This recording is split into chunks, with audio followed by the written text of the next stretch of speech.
How do you break a pin? Have you ever found yourself in a chess game where a piece is pinned and you feel stuck?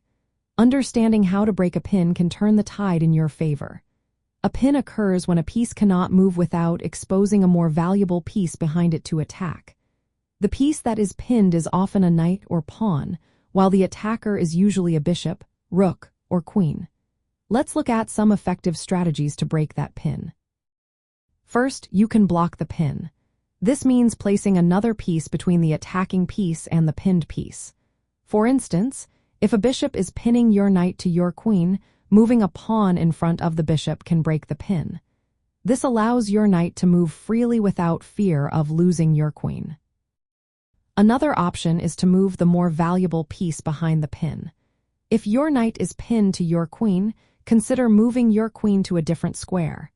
By doing this, the knight is no longer pinned, and you can move it as needed. You can also capture or remove the attacker.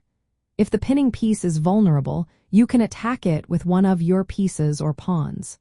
For example, if your opponent's bishop is pinning your knight, you might be able to capture that bishop with your own piece, thus breaking the pin.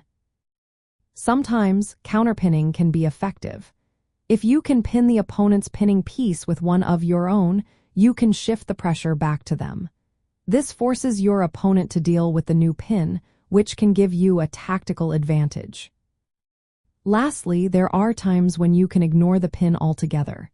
If you can create a stronger threat, such as a fork or a discovered attack, you might gain an advantage despite being pinned.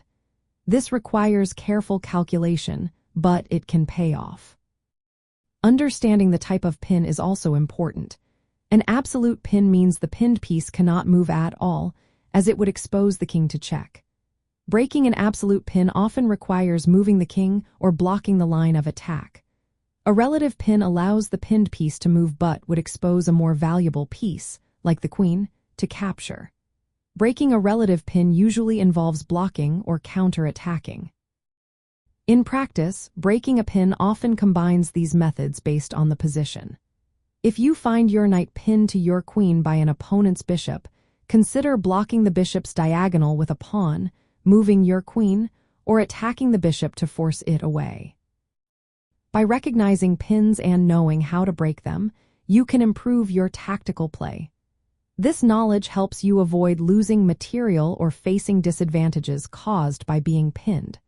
So next time you find yourself in a pin, remember these strategies to turn the situation around.